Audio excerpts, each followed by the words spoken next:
Good morning. Can you hear me okay? Thank you, Zavi, for the invitation to present today.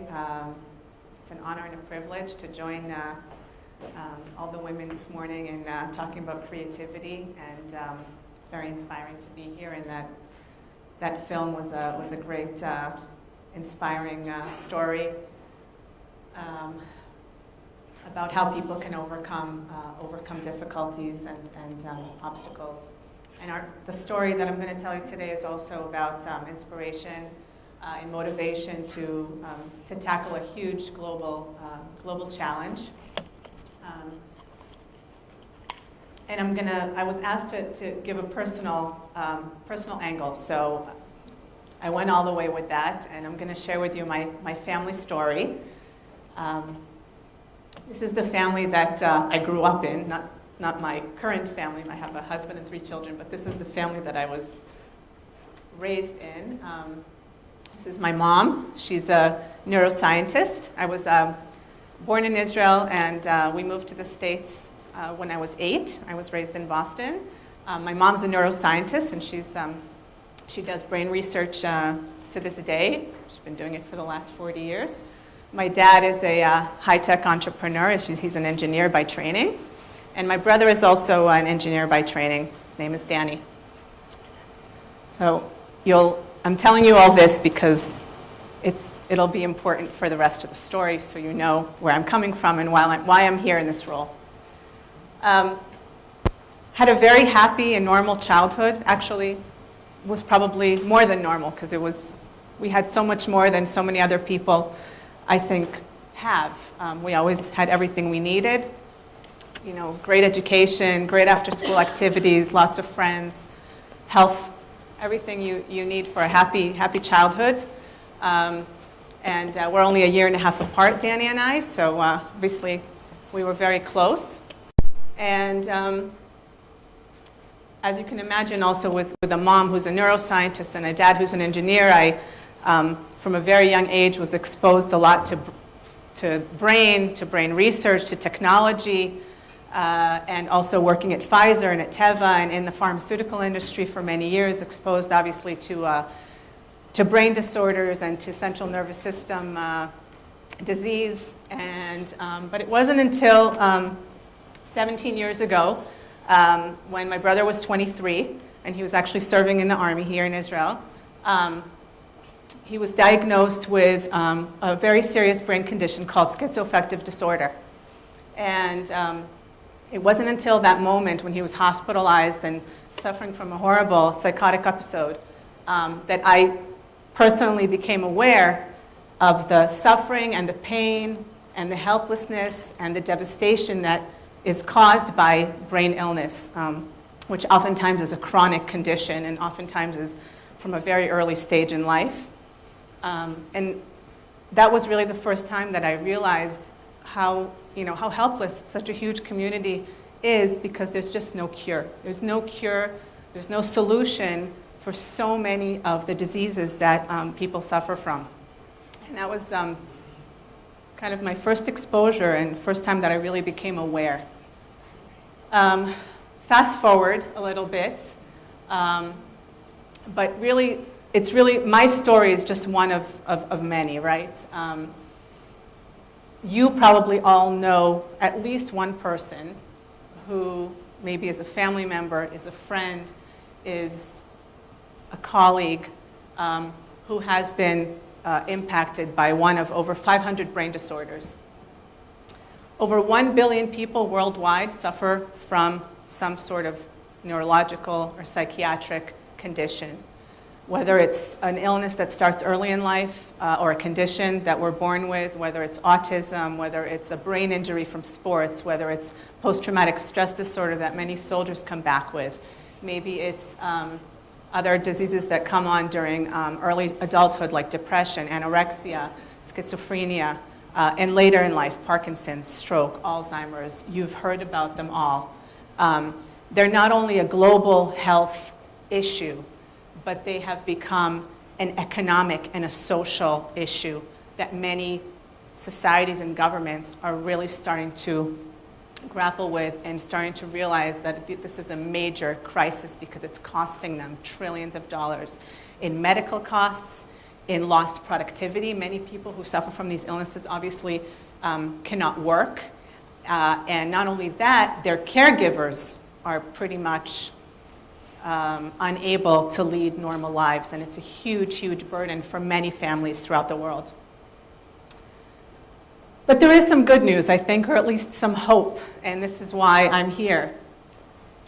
The world is starting to pay attention, and the world is starting to do something about it. Starting to realize that we need to address this global crisis. And you probably have heard about some major initiatives that have been launched over the last couple of years. The $1 billion Human Brain Project in the European Union, the Obama Brain Initiative in the United States. So governments are starting to dedicate very large funds to advancing brain research, to mapping the brain, to modeling the brain, to understand better how it works. 4 years ago, I moved back to Israel with my family, with my husband, my 3 kids, and I was looking for something new to do. I'd been working as a finance professional in the pharma industry for many years and was looking for a new project, something that would be challenging and inspiring. And I happened to hear a very, very inspiring announcement by a young guy. He's only 92 years old. He's 92, but his brain is much, much, much younger, and he's really been doing amazing things as president over the last 7 years. Unfortunately, he's towards the end of his presidency. I heard him make an announcement at the annual Biomed conference, and he announced that Israel would be launching an initiative to advance brain research and technology, leveraging Israel's strength, a startup nation, a country that knows how to not only conduct amazing research in neuroscience. As you may know, we have multidisciplinary brain research centers at all of Israel's academic institutions, but leveraging Israel's unique ability to bring solutions, to problem solve, to not only do basic and applied research, but to actually develop products and solutions and technologies that can get to patients. And Paris's vision was to focus on brain because Israel has all the unique combination of strengths to advance brain technologies. And he decided that Israel would accelerate and promote the local neuro ecosystem in order to become a global leader and to join some of these other great countries in trying to solve the challenges of brain disorders worldwide. And he really sees the brain as the fourth revolution. As you see in the quote here, where we've had the agricultural, industrial, information revolutions, he calls it now that we're into the brain revolution. And when I heard that announcement, I knew that was what I wanted to do. I felt like it was, it was in my genetics. My mom's a neuroscientist, my dad's a high-tech entrepreneur. I've got a brother who's suffering from a brain disorder. I've worked in this field my whole life. Maybe this is where the passion can be directed, where the inspiration can be directed. And I contacted Rafi Gidron, who's a serial entrepreneur who was basically given this project by Paris to lead it, and he's the chairman of the organization. And together we founded Israel Brain Technologies. And Israel Brain Technologies is a nonprofit organization that was founded 2 years ago. And our mission is to accelerate Israel's neurotechnology cluster. And basically, we're the leading national initiative to try to promote brain research, brain technology industry, R&D international R&D collaboration. And we do this work through a variety of programs that help to push forward the brain ecosystem in Israel. And we do it with a very international scope. So while we're focusing on promoting this in Israel, we do it through a very international process and a very international outreach. Actually, at the end of 2013, we were recognized as one of Israel's top tech successes. In 2013, which was a great honor, we were listed on there with Waze and some other big projects, so it's a huge, huge honor. I don't want to get too much into our programs because I really wanted to, speak more at the high level of sort of the story and the inspiration and the goal. And I'd love to, later on speak with anyone about, in further detail about what we do. But effectively, what we're trying to do is identify where we can help, where we can push forward brain research and technology development, and where we can accelerate the process so that ultimately more and more drugs, devices, diagnostics, more solutions get into the hands of patients faster. And we believe that Israel can be at the forefront of bringing more solutions to brain disorders in the world. And we do it by being a portal, a convener, an evangelist, and a catalyst. And those are the four functions that I use, that I call on to really advance this process. When I talk about portal, we're the knowledge center, we're the knowledge hub. Actually, a lot of the words that Maya mentioned really connect for me too, because we also serve as a hub and we serve as a lab. We're a hub in the sense that we really are the gateway for anyone who's interested in partnering with Israel in the field of neuroscience and neurotechnology. So we meet with a lot of delegations, and we meet with investors, and we meet with our institutes and R&D partners.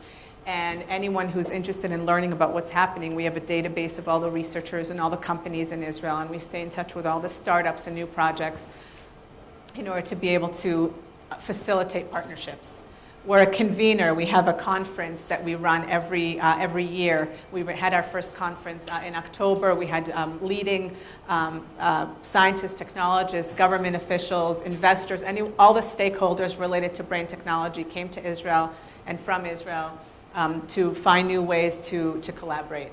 We do a lot of lobbying and advocacy and outreach. Government, trying to get more funding from government. We're working on legislation right now with the U.S. to get joint funding for U.S.-Israel neuroscience R&D. And a host of other programs, including being an accelerator for new projects. We hold workshops to actually get new startups off the ground and mentor them along the way and help them to find funding. So all this, obviously, with the purpose that I mentioned, to accelerate the process. I'm happy to continue speaking with you about it later on. I invite you to join our conversation online. We have social media communities. We have a website, obviously, with a lot of information. And thank you very much for the opportunity to speak to you today.